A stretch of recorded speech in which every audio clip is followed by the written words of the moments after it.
One of my exes introduced me to something that changed my body, my mind, and my spirit forever.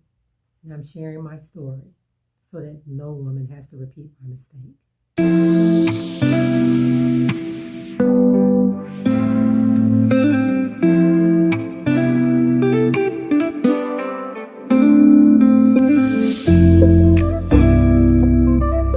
I met Exhibit E around 1994 at work. I was young, I was cleaning for a living, and honestly, I was just happy somebody noticed me. He had an I don't care personality. He smoked regularly, and since I was dealing with him now, I picked it up and I started smoking with him too. He just wasn't safe. Looking back, he never protected me. I confused attention with safety.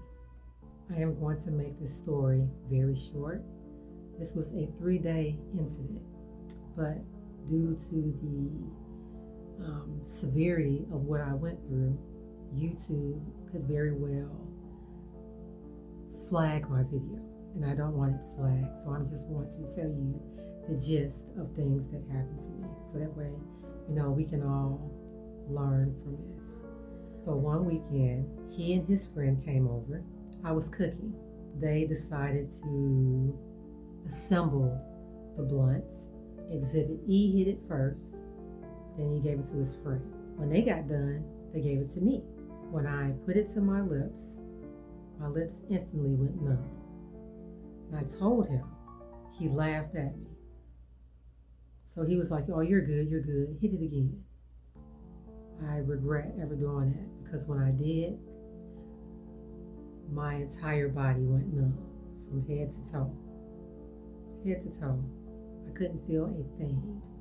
I felt like I was disappearing because this feeling kept coming over me.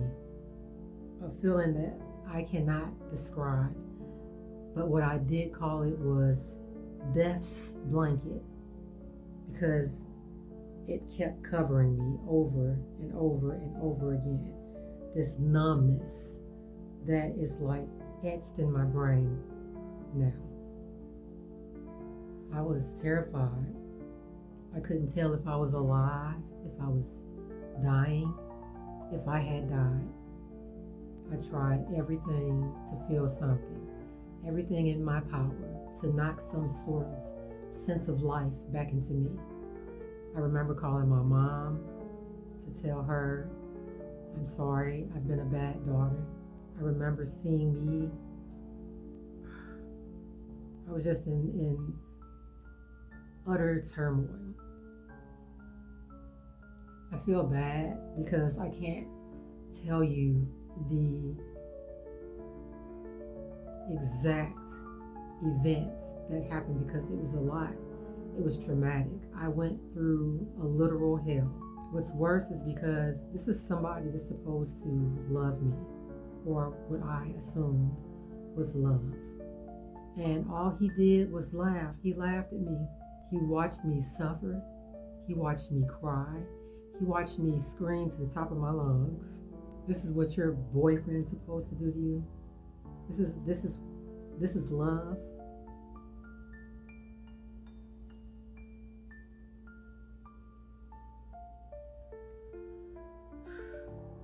Anyway, that was day one. And this numbness that kept repeating itself over and over and over kept covering me.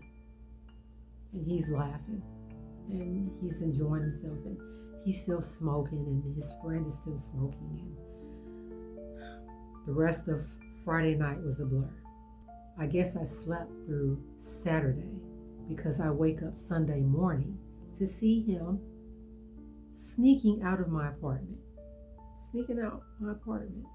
And I'm surprised that I'm still alive, because I had suffered petrifying fear. Maybe he assumed I was gone, because I definitely thought it. As I'm trying to get up, I'm asking him where he's going. He laughs it off. He's still laughing, so that you know. I told him to help me get dressed so that I can go to my mom's. He helps me to get dressed. He walks me to the bus stop, and he leaves me there. leaves me. And I just remember seeing him walk down the street, seeing his back. That's what I see last. Bus pulls up, and at the time I'm living in Washington Park, Illinois. I get on the bus with extreme difficulty. Thank goodness there was nobody on the bus besides the driver. And she's looking at me like, why are you not getting on this bus? I'm struggling. I'm trying to put my foot on the bus, and I couldn't do it mentally. I could not tell myself to get on the bus. So, the driver's just looking at me. I eventually get on the bus. She's looking at me like, what is wrong with you? When she asked me, I remember her asking, are you okay? And I remember telling her yes, but I'm holding on to her around the little, if you've been on the bus, you know that there's a divider between the driver and the rest of you. I'm holding her around the little, at least at this time, it was like a little glass thing, begging her to please take me to the hospital in my head. But the interesting thing is, I don't remember getting off my bus. And at this point, I had to switch buses. I had to transfer from East St. Louis to Brooklyn, Illinois. I don't remember transferring buses. I just remember I was holding the driver on the Washington Park East St. Louis bus. And now I'm walking in circles in Brooklyn around my mom's house, not realizing I'm in Brooklyn, not realizing that my mom and sister are watching me walk and walk and walk circles around their apartment complex. Finally, my mom yells out the door to me and asks, what are you doing? That's what got my attention that, oh, I'm home. So I walk to my mom, my sister, and they're looking at me like, what's wrong with you? I asked for a cup of coffee. And my mom is like, you know, you called me last night, but you didn't say anything. Now remember, I told you I called her and told her I was sorry for being a bad daughter. She said I didn't say anything. But to me, I did say something. So I tried to just disregard what she said, but I really needed the coffee. So she fixed me coffee, piping hot water straight out of the microwave. Guess what I did? I drank this coffee straight down. I couldn't feel it. My mom and sister looking at me like, what is wrong with you? They're screaming. I start screaming, and I told them I'm dying and I'm dead. I'm dying and I'm dead. Please don't let me fall asleep or I'm going to die. So I remember saying this stuff over and over and over in my head. They took me to the emergency room and found PCP and embalming fluid was in my system. That's when it literally hit me. He gave me substances. He gave me things that could have literally taken me out. And he laughed. He watched me suffer. That experience stayed with me for years. My body remembers that fear. I had panic attacks that replicated that night over and over for many years. Did you know that fear can imprint on you? Fear can attach itself to you, but you can rebuke it. You can let that mess go. Healing is real. That situation taught me discernment. Not every person that pays attention to you, that shows you attention, cares about your life. So my message to women, but not just women, because things like this can happen to men. Be picky. Trust your gut. Don't jump on the first bus just because it's available to you.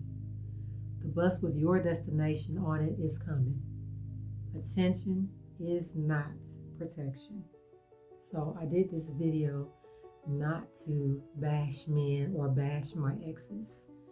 This is to show you that you can heal from traumatic situations. You don't have to be bitter. You can and you must forgive. So that way you can get better. And I thank God that I'm here, I'm alive, I'm well.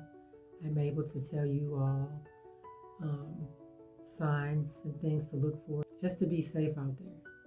So yeah, if you've enjoyed this video, subscribe to me. Come chill, come hang. Love you.